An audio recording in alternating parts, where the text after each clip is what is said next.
Hey guys, and welcome to another episode of Gaming Weekly Update. In today's video, we are going to be counting down the top 20 games on the Sega Mega Drive. So without further ado, let's get straight into it. Meanbeanmachine is a similar puzzle game to the likes of Puyo Puyo, actually in the same puzzle series. The game is based on the adventures of Sonic the Hedgehog TV show. Dr. Robotnik and his robot friends have similar designs. Colorful beans fall from the top of the screen and you will have to match up with the same color of beans. Similar to Tetris, if the beans ever reach all the way to the top, you will lose. But by getting matches and combos, you can add dud beans to the opponent and fill up their board, forcing them into mistakes and ultimately lose. Revenge of Shinobi is an action game released in 1989 where you play as a shinobi named Joe Musashi. Joe is traveling the world to seek revenge on the Neo-Zed, which are a gang of criminals that you fight in this game. They have killed Joe's masters and they have kidnapped his bride, which is the main reason he is on this adventure, to rescue her. In this game, he can jump, use his sword to slash his enemies, throw shurikens, and he can use his ninja magic, which there are 4 of. Ikazuchi, the Art of Thunder, prevents Joe from taking damage. Karyu, the Art of the Fire Dragon, this allows Joe to burn his enemies by spawning fire from the ground and burning them whoever's on screen. Fusion, the Art of Floating, allows him to jump super high. And lastly, Mijin, the Art of Pulverizing, allows Joe to regain his health as a last resort if he is about to die. Brilliant action game if you are into ninjutsu or shinobi magic.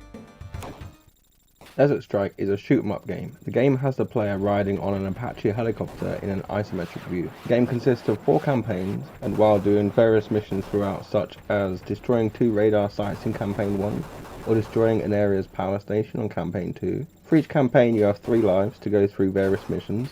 Inside the helicopter is a machine gun, rockets, and Hellfire missiles to use. The helicopter has armor, and should said armor be depleted by enemy fire, the helicopter will go kaboom. The helicopter also has a fuel system, of which if it does run out, the helicopter will crash as well. The ammunition does run out, but you can get more from ammo crates, same with the armor.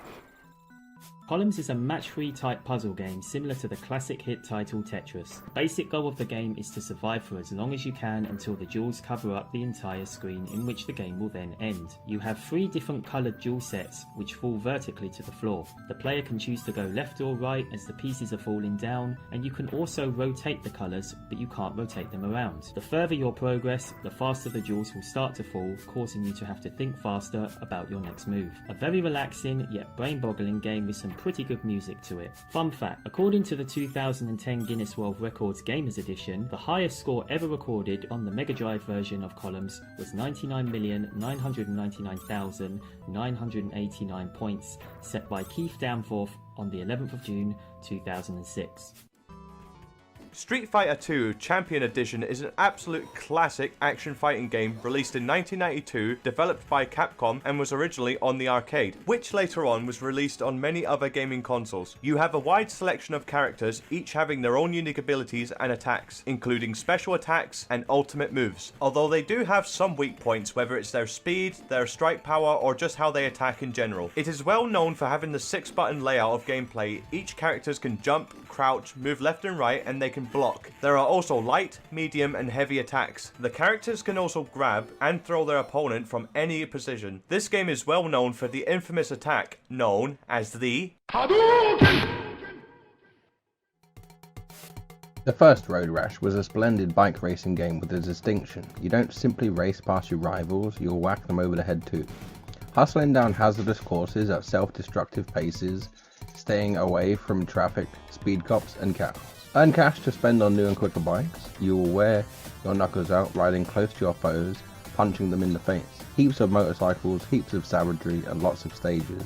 The game had the part. EA's unique illicit motorcycle race hustling with added brutality was enormously famous and fruitful.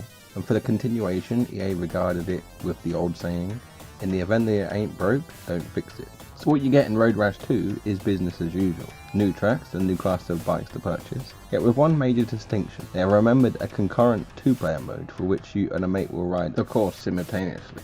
The split screen permits 2 players a fair perspective of the course and the race starts. Will you decide to help each other out and race as accomplices? Well, that's possible. However, back to the real world. This game offers you the ideal chance to knock your mate off their motorcycle with your recently obtained Kawasaki chain, baseball bat or iron bar. While the graphics and sound might not have changed much, the game all in all is significantly harder than the first. The adversaries retaliate fiercely on later levels, and there are more cops and risks to keep away from. This is perhaps the most adrenaline-sapping racing game available on any games machine.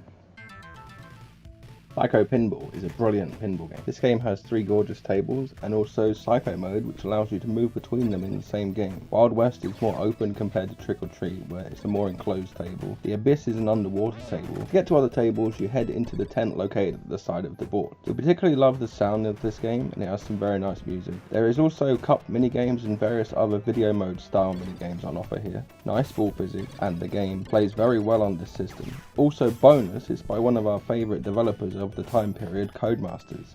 Our resident editor Brad is a secret master at pinball and has showed us all how to play this one. Stay tuned for Pinball on the Amiga coming up in a future video. MicroMachines 2 is a racing game which was developed by Supersonic Software and published by Codemasters. It is the sequel to the first MicroMachines, which was released on the Mega Drive's predecessor, the Sega Master System. The game is set around small radio-controlled vehicles which all drive around life-size houses and gardens. You can even use power-ups to your advantage for victory. The type of vehicles you can control range from Formula 1 cars, helicopters, speedboats, and even tanks that can shoot at your enemies to temporarily put them out of the race. And be careful when you're racing on the table, or if you fall onto the swimming pool or in the garden, because if you fall off or fall in, you will respawn where you previously were on the track and it'll slow you down. Overall, it is a very fun racing game, nicely detailed, and it is a fun game to race with your friends during multiplayer. Mania is an action platformer where you play as Walt Disney's mascot, Mickey Mouse. In this game, you explore levels which are based on Mickey Mouse's classic cartoon shows and movies, starting with Walt Disney's Steamboat Willie, released in 1929. Mickey can jump, and his main attack is to throw stones at his enemies, which are stored in his bag. This game is visually stunning and has amazing music to add to it.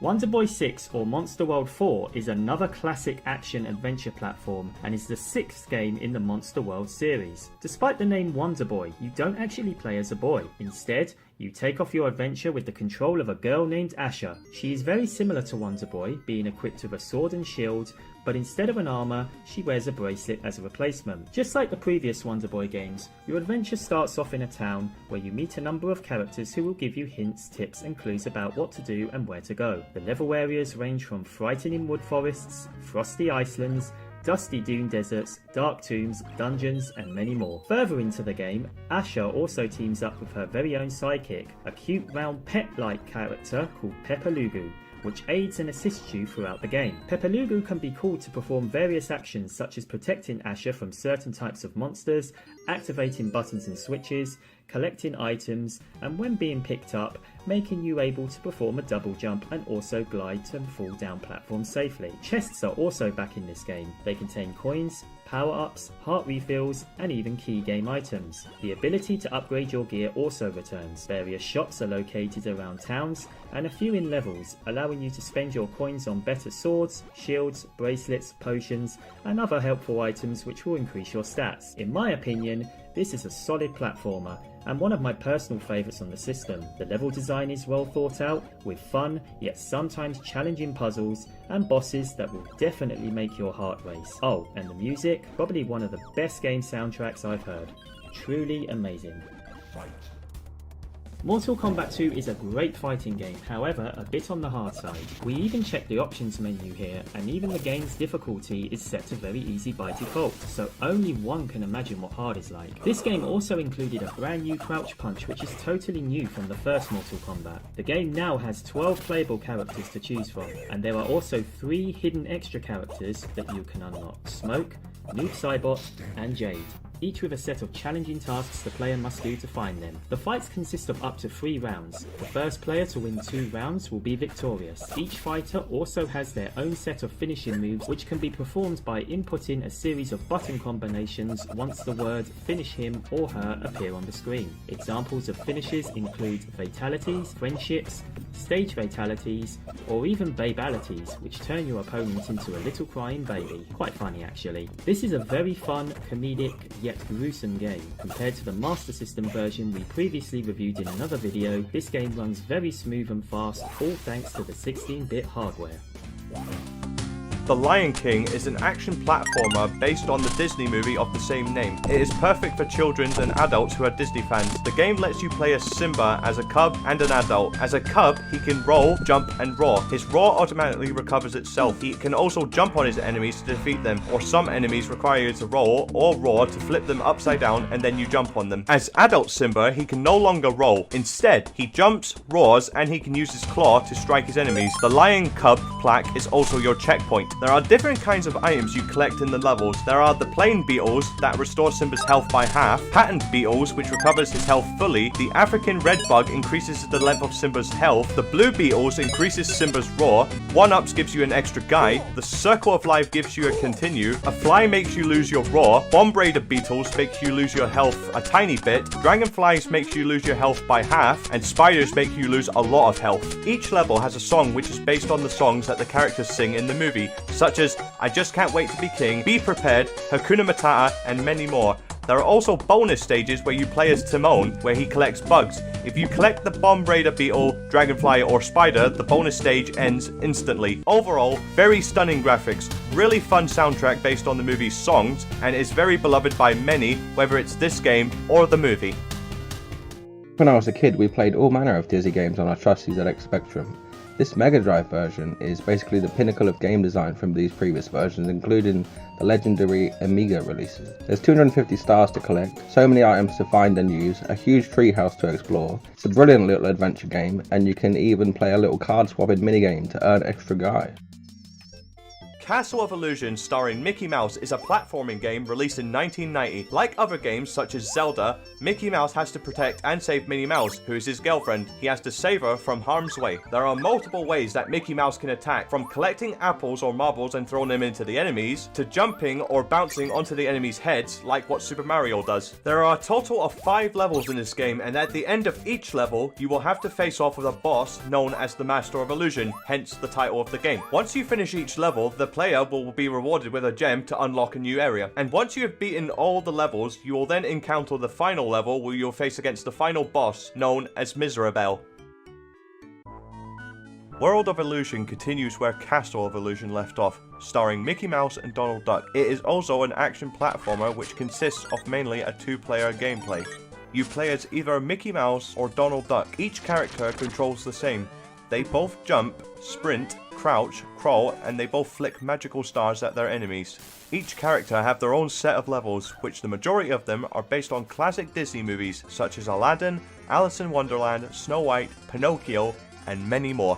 In 2-player mode, there are sets of puzzles that the 2 players must do, or there will be some sections where Donald cannot pass, and Mickey is to help him through them. This game is visually stunning, has fantastic music, nostalgic areas based on Disney movies, and it even includes a few voices by Wayne Allwyn, who voices Mickey Mouse, and Tony Anselmo, who voices Donald Duck. Speedball is back on the Mega Drive, the futuristic handball hockey game. Gone are 5 players on a team, you now have 9. You can throw the ball to targets on the side of the pitch to increase your multiplier for points scored. You start on 10 for a goal, but it increases to 15 or 20 with this multiplier. You also get points for injuring your opponent, kind of like what Juventus do against Barcelona in football. A brutal game all in all, very fast paced, a match lasts only 180 seconds, like 3 minutes. And we have knockout, league, cup, practice and multiplayer modes. Good sports game on the system, but have a good read of the manual because at face value it's hard to understand exactly what's occurring sometimes. Verytex is a vertically scrolling shooting game. The game is futuristic sci-fi. The game is very similar to Raiden or R-Type. The gameplay has 3 power-ups, each from changing the speed of the ship to changing how strong the shield is. Throughout the stages, there will be multiple enemies, including an end stage boss. In the game, there are 6 stages in total. Here we have NHL Ice Hockey 94. We threw this one in there for all the sports fans. We aren't really into sports games, but for what it is, this game has such nice puck physics and some nice voice acting and what appears to be a faithful recreation of ice hockey rules. We had a blast with this one. Some say Streets of Rage 2 is the best beat 'em up game on the system. Others say it's the greatest game of all time. We got it 5th on our list, so we don't really agree. But don't take anything away from this game. It absolutely improves upon the first game in every conceivable way, with more moves, more enemies, more characters, more levels, more music, more of what made Streets of Rage 1 amazing. You can now do special attacks at the cost of health, which do significantly more damage than simply punching your foes in the face. There is also a ton of weapons to find, and you can even duel another player in 2-player mode or work cooperatively. Sonic the Hedgehog 3 and Knuckles is another amazing adventure action platformer from the Sonic the Hedgehog franchise, which is actually a combination of Sonic the Hedgehog 3 and Sonic and Knuckles, as the Sonic and Knuckles cartridge allows you to add cartridges on top of it. If you add Sonic 3, it becomes Sonic 3 and K. If you add Sonic 1, you have the Blue Spheres game, and if you add Sonic 2 to the cart, you can play as Knuckles in Sonic 2. It is also the first game to introduce the Guardian of the Master Emerald, Knuckles the Echidna. This story takes place in Angel Island, and you play as 3 characters: Sonic, Tails, and Knuckles. Each character has a unique ability. Sonic can do a slash attack in midair and can also use another new feature, the Elemental Shields. The Fire Shield makes Sonic dash forward and makes you fireproof. The Bubble Shield makes you bounce higher and you can breathe underwater. And the Electric Shield makes you jump higher, immune to electricity, and attracts rings towards you as if you were a human magnet. Tails can fly for a pretty good amount of time until he gets tired. And if you play as Sonic and Tails, the second player controller will allow Tails to carry Sonic as he's flying. Well, except for underwater. And Knuckles can glide and he can cling to walls. And while clinging to the walls, you can move up and down, although he can't jump as high as Sonic or Tails. The special stages consist of you moving around a maze where you need to collect all the blue spheres in order to get one of the 7 emeralds. And by collecting them all, you unlock super forms for both Sonic and Knuckles. After you make it to the Sonic and Knuckles set of levels, you can then enter the special stage and they are converted to super emeralds. And after you beat all of those stages, you unlock hyper forms for Sonic and Knuckles, and you unlock a super form for Tails. Overall, fantastic game, brilliant graphics, awesome that each character has their own abilities, and another game from the franchise that both children and adults will love. Coming in the 3rd place bronze medal position, we have Aladdin, a 2D platformer game with some of the best animations you'll see on the Mega Drive, particularly the genie. Definitely has the Disney feel to this one, and it's one of the better Disney games that come out around this time, as there's been some very poor ones. No one-hit deaths here. It takes quite a few hits to kill you. You get fanned down by your magic carpet when you die. When you collect the genie faces in the bottles, you can respawn from this place like a checkpoint, so it's been quite a forgiving game. A nice game here for the whole family. This is one of the top selling games and best reviewed on the Mega Drive. Second place on our list is Sonic the Hedgehog, a classic fast-paced platformer. The main goal is to run around through a total of 7 different zones, each with various acts, collecting rings and power-ups such as speed shoes, shields, extra lives, and chaos emeralds, while avoiding certain enemies and various traps. At the end of the last zone act, you face your nemesis Dr. Eggman, or known to some people as Dr. Robotnik. Each Eggman fight is unique in ways in terms of being defeated throughout the different zones. If the player beats any of the 5 zones with at least 50 rings or more, a giant spinning ring will appear near the signpost. Upon jumping into it, you enter the special stage where you can collect one of the 6 Chaos Emeralds. Collecting all 6 emeralds rewards the player with an alternative ending at the end of the game. Much like the Master System version, players can also speedrun this game using various exploits and glitches. For example, jumping off the side of the screen to warp to the end of the level. Although Sonic can't use his spin dash ability like he can in Sonic 2, we think this game has its own unique appeal and a nice slice of difficulty to go with it. Not so easy, but not too hard either. And number 1 on our list is Sonic the Hedgehog 2. Like what we mentioned with Sonic 1 and Sonic 3 and K, Sonic 2 is a fast-paced action platformer where you dash along the stage, collecting rings and defeating Dr. Eggman. This is the first time in a Sonic franchise to introduce Sonic's best friend and sidekick, Miles Prower, commonly known as Tails, because he has 2 tails. This game also introduces the debut of the spin dash, which you hold down and press the jump button multiple times to build up speed and let go to dash forward at high speed. Sonic and Tails both control the same, same, so no unique abilities between them until Sonic 3 and K. Although Tails does fly, sort of, when he disappears off screen, he will fly straight back. There is also a 2-player mode which allows the players to play as either Sonic or Tails, and they race to the end of the stage or who can collect the most rings in the special stage. And speaking of special stages, the special stage in Sonic 2 consists of you constantly running down this road. You can jump and rotate all around the screen. You have to collect a certain amount of rings in order to get one of the 7 Chaos Emeralds. Be careful and not get hit by the bombs because you will lose 10 rings each time. After getting all the 7 emeralds, you unlock a transformation that only Sonic can do called Super Sonic. This is also the debut of super forms in general, and his powers and abilities is that he is incredibly fast, as if you gain the speed shoes, he is invincible like you've got the sparkles, and he also jumps incredibly high. Really amazing game, amazing graphics, amazing music, and holds fond memories in anybody's hearts, children and adults alike. So that was our top 20 countdown games for the Sega Mega Drive. We hope you enjoyed it. If you did, then please feel free to like and share, and also tell us about some of your favourite games in the comments below. And of course, if you would like to see more content, then please don't forget to subscribe to the Gaming Weekly Update channel for more new and exciting videos. Until then, take care and thanks for watching.